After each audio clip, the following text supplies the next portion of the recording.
भूतिया स्कल। घनघोर बारिश में विकास अपनी पुरानी बैलगाड़ी लेकर पशु मेले से लौट रहा था। आसमान पर काले बादलों की मोटी परतें उमड़ घुमड़ कर गरज रही थीं, मानो धरती पर टूट पड़ने को तैयार हों। बिजली की चमक जब जब आसमान को चीरती, पूरा जंगल पल भर के लिए सफेद उजाले में नहा उठता और फिर अगले ही पल और भी भयानक अंधेरे में डूब जाता। शाम ढल चुकी थी और अंधेरा अब तेजी से चारों तरफ फैल रहा था। तेज हवा पेड़ों को झंझोड़ रही थी। सूखे पत्तों की सरसराहट किसी अनजानी आहट सी लग रही थी। हे भोलेनाथ, कैसी घनघोर बारिश बरसा दी है। घर पहुंचना भी दूभर हो गया है। अरे यह कीचड़ भी ना। बस अब हिम्मत रखो रे बैलों, थोड़ा और। अभी हमें रामपुर पहुंचना है। काश मैं मेले में इतनी देर तक ना रुकता। अरे चलो रे, थोड़ा और जोर लगाओ। यह कीचड़ भी बस नहीं छोड़ता। हे बाप रे, ये बिजली तो सिर पर ही गिरी लगती है। मेले की वो भीड़ अब किसी सपने जैसी लग रही है। यहां तो बस डर ही डर है। ये कैसी रात है, बारिश रुकने का नाम ही नहीं ले रही। अरे भोलेनाथ, कहीं यह वही रास्ता तो नहीं जहां की कहानियां लोग सुनाते हैं। दिल धक धक कर रहा है मेरा। काश अब जल्दी कोई आश्रय मिल जाए। बारिश अब और भी तेज होती जा रही थी। बूंदें इतनी तेजी से गिर रही थीं कि चेहरे पर पड़ते ही हल्की सी चोट का एहसास होता था। आसमान में बिजली बार बार चमक रही थी और बादलों की गड़गड़ाहट से धरती जैसे कांप उठती थी। चारों तरफ सन्नाटा फैला हुआ था। न कोई इंसान, न कोई आवाज, बस बारिश की लगातार ध्वनि और दूर कहीं से आती जंगली जानवरों की डरावनी आवाजें। विकास का दिल जोर जोर से धड़कने लगा। उसने इस रास्ते के बारे में कई डरावनी कहानियां सुनी थीं। तभी अचानक उसे दूर कहीं से मंदिर की घंटी की आवाज सुनाई दी। अजीब बात यह थी कि वो आवाज बारिश के शोर के बीच भी साफ और गूंजती हुई सुनाई दे रही थी। विकास ने ध्यान से सुना। हाँ, यह निश्चित ही किसी मंदिर की घंटी थी। अरे ये आवाज, ये तो मंदिर की घंटी जैसी लग रही है। हाँ बिल्कुल, लेकिन इतनी तेज बारिश में कौन बजा रहा होगा इसे? विकास ने बैलों को उस आवाज की दिशा में मोड़ दिया। कुछ दूरी तय करने के बाद उसे घने पेड़ों के बीच एक बहुत ही पुराना काल भैरव मंदिर दिखाई दिया। मंदिर पत्थरों से बना था और देखने में काफी जर्जर व प्राचीन लग रहा था। लेकिन अजीब बात यह थी कि उसके भीतर से हल्की सी रोशनी झिलमिला रही थी। विकास ने अपनी बैलगाड़ी मंदिर के पास रोकी और उत्सुकता व डर के मिले जुले भाव के साथ जल्दी से मंदिर के अंदर चला गया। मंदिर बाहर से जितना पुराना लग रहा था, अंदर उतना ही स्वच्छ और शांत था।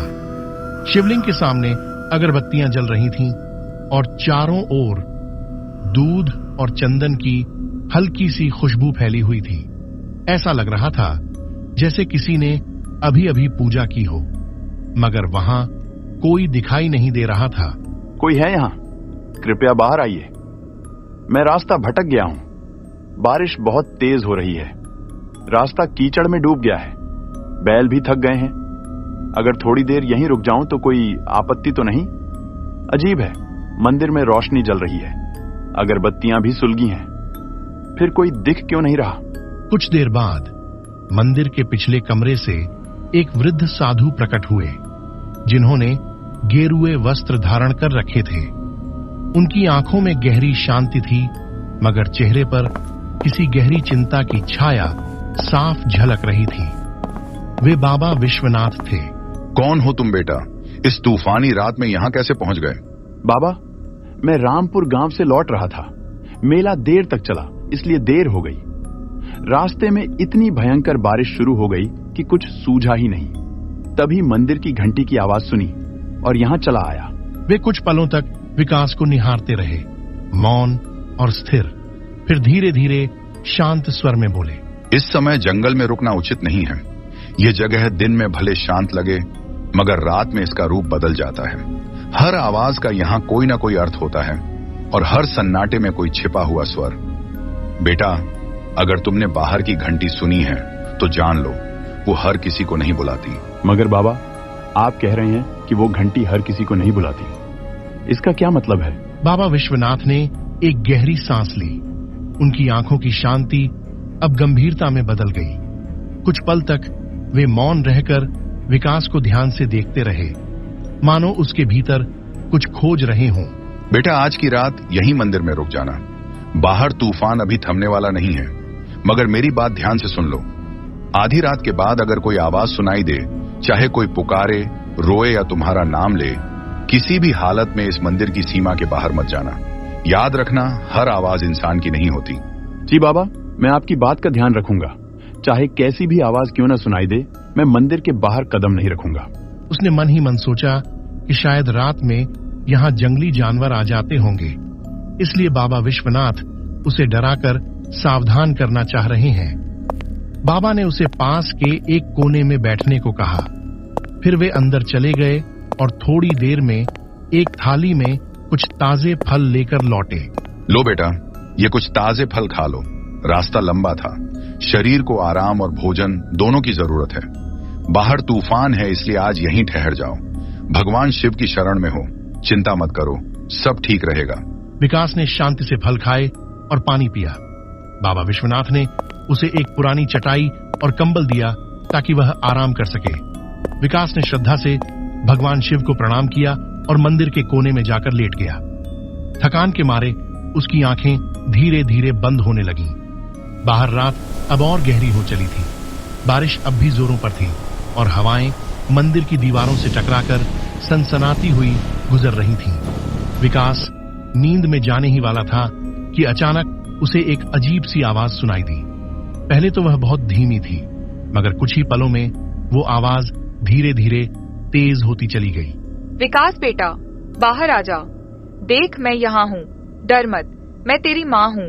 तू इतनी देर से लौटा नहीं, मैं तुझे ढूंढती ढूंढती यहाँ तक आ गई। बेटा, बस एक बार बाहर आ जा।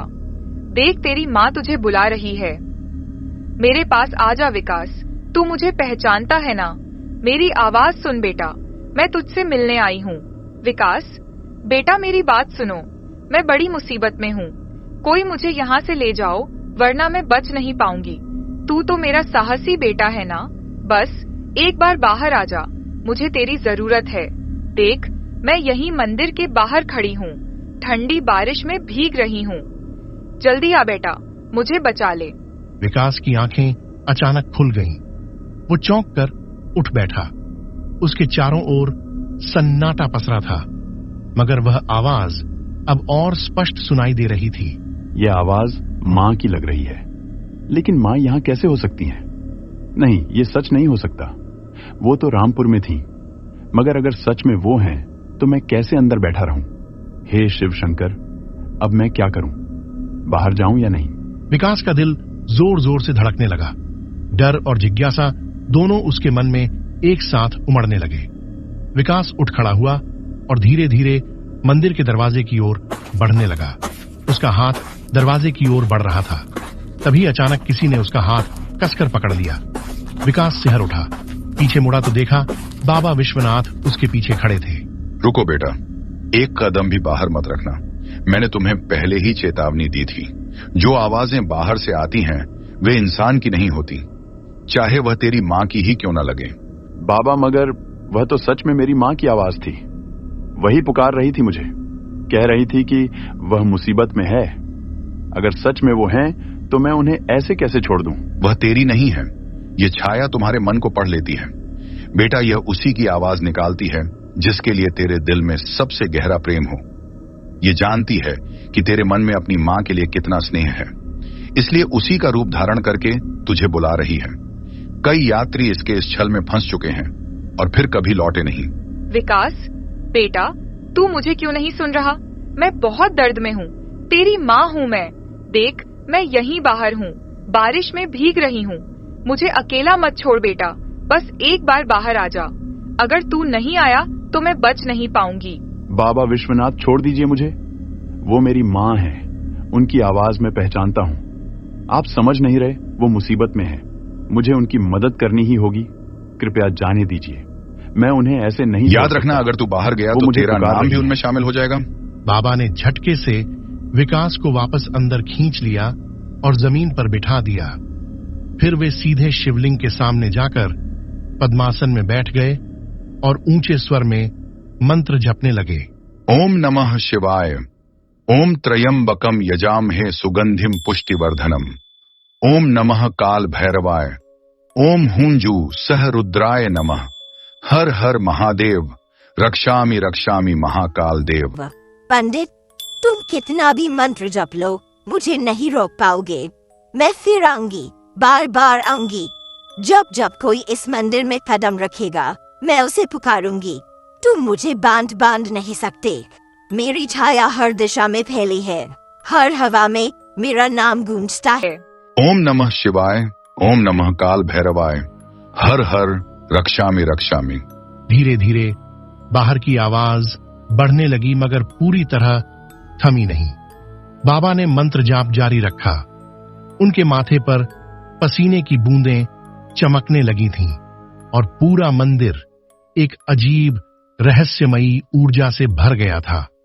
विकास डर के मारे कांप रहा था। अब डर मत करना बेटा, वो शक्ति अब लौट गई है। इस मंदिर की रक्षा स्वयं भोलेनाथ करते हैं। तुम अब निश्चिंत होकर सो जाओ, मैं यहीं बैठा रहूंगा। कुछ देर बाद बाहर की सारी आवाजें एकदम थम गईं। अब बस बारिश की लगातार गिरती बूंदों की आवाज रह गई थी। विकास कांपते हुए वापस अपनी चटाई पर लेट गया, मगर उसकी आंखों में नींद कहां थी। वो पूरी रात जागता रहा। जब सुबह की पहली किरण मंदिर के अंदर पहुंची तो विकास धीरे धीरे उठा और बाहर निकल आया। बारिश अब थम चुकी थी, लेकिन मंदिर के चारों ओर जमीन पर अजीब से पैरों के निशान बने हुए थे, जैसे कोई अनजानी चीज रात भर मंदिर के इर्द गिर्द घूमती रही हो। तभी बाबा विश्वनाथ अपनी कुटिया से बाहर आए। उन्होंने चारों ओर देखा और गहरी सांस ली। देख रहे हो बेटा, ये निशान, ये उसी छाया के हैं जो पूरी रात मंदिर के चारों ओर मंडराती रही। वो कोशिश कर रही थी कि तुम्हें बाहर खींच ले जाए, तुम्हारे मन के प्रेम का इस्तेमाल करके तुम्हें अपने जाल में फंसाए, मगर भगवान शिव की कृपा से वो इस मंदिर की सीमा पार नहीं कर सकी। ये रेखाएं उसकी असफलता की निशानी हैं। वो अब भी मुक्ति नहीं पा सकी, इसलिए हर तूफानी रात में लौटती है किसी नए मन को बहकाने। बाबा, ये छाया आखिर कौन है? क्यों हर रात यहां आती है और क्यों मुझे अपनी मां की आवाज में बुला रही थी? इसका क्या रहस्य है? इसकी पिछली कहानी क्या है? बेटा, ये छाया कोई साधारण आत्मा नहीं है। कभी ये भी एक इंसान थी, एक औरत जो अपने पति की मौत के बाद पागलपन की हद तक टूट गई थी। कहा जाता है कि वो अपने दुख में इतनी डूब गई कि उसे जीते जी शांति नहीं मिली। एक तूफानी रात में उसने इसी जंगल में अपनी जान दे दी। तभी से उसकी आत्मा इस जगह से बंध गई। वो अब भी अपने अकेलेपन और दर्द से मुक्त नहीं हो पाई है। वो अपने दर्द में सबको शामिल कर लेना चाहती है। वो जानती है कि इंसान का सबसे बड़ा प्रेम किससे होता है, अपनेपन से, अपनी मां से, अपने बच्चों से। इसलिए वो उसी आवाज में पुकारती है, ताकि जो सुन ले वो खुद को रोक न सके। कई यात्री उसके इस छलावे में फंस चुके हैं और फिर कभी लौटे नहीं। वो सब उसकी छाया में समा गए, उसी के दुख का हिस्सा बन गए। बेटा, अगर मैं तुम्हें रोका ना होता तो सुबह तक यहां तुम्हारे पैरों के भी निशान नहीं मिलते और तुम्हारे बैल वहीं के वहीं खड़े रह जाते। विकास के रोंगटे खड़े हो गए। विकास ने कांपते हाथों से बाबा के चरण छुए। बाबा विश्वनाथ, अगर आप मुझे नहीं रोकते तो पता नहीं मेरा क्या होता। बाबा, आपने मेरी जान बचाई है। अगर आप न होते तो आज मैं जिंदा नहीं होता। मैं आपका आजीवन आर्णी रहूंगा, इसे मैं कभी नहीं भूलूंगा। बेटा, मुझे नहीं, भगवान शिव को धन्यवाद कहो। उन्हीं की कृपा से तुम आज सुरक्षित हो। याद रखना, उस छाया से बचने का एक ही उपाय है, श्रद्धा और विश्वास। ये दोनों कभी मत भूलना। विकास ने भगवान शंकर की मूर्ति के पास जाकर श्रद्धा से प्रणाम किया। फिर वो बाहर आकर अपनी बैलगाड़ी के पास पहुंचा। दोनों बैल सुरक्षित खड़े थे, जैसे रात की भयानक घटनाओं से अनजान हो। उसने बैलगाड़ी तैयार की, बाबा विश्वनाथ को अंतिम प्रणाम किया और वहां से रवाना हो गया। रास्ते भर उसका मन उसी रात की घटनाओं में उलझा रहा। वो आवाज कितनी सच्ची, कितनी जीवंत लग रही थी। उसे एहसास हो रहा था कि अगर बाबा विश्वनाथ न होते तो शायद आज वो जिंदा न होता। सुबह की सुनहरी धूप अब पेड़ों की पत्तियों पर चमक रही थी। दोपहर तक विकास अपने गांव रामपुर पहुंच गया। घर पहुंचते ही उसकी नजर अपनी मां पर पड़ी। वो आंगन में बैठी अपने छोटे बेटे से हंसते हुए बातें कर रही थी। माँ को कुछ नहीं हुआ था, वो बिल्कुल सुरक्षित थीं। अरे ये क्या हाल बना रखा है तूने विकास? कांप क्यों रहा है बेटा? कहीं रास्ते में कुछ हुआ क्या? बोल ना पगले, तू ठीक तो है ना? माँ, मैं बहुत डर गया था। रात भर तुम्हारी आवाज सुनाई देती रही, इतनी सच्ची, इतनी करीब, जैसे तुम मुझे बुला रही हो। मैंने सोचा तुम किसी मुसीबत में हो। अगर बाबा विश्वनाथ मुझे न रोकते तो शायद मैं आज तुम्हारे सामने न होता। विकास ने अपनी माँ को रात की सारी घटना बताई। उसकी बात सुनकर माँ की आंखों में डर और हैरानी दोनों झलकने लगे। धीरे धीरे ये खबर पूरे गांव में फैल गई। सबको मालूम हो गया कि उस जंगल में रात के समय कुछ अनहोनी घटती है।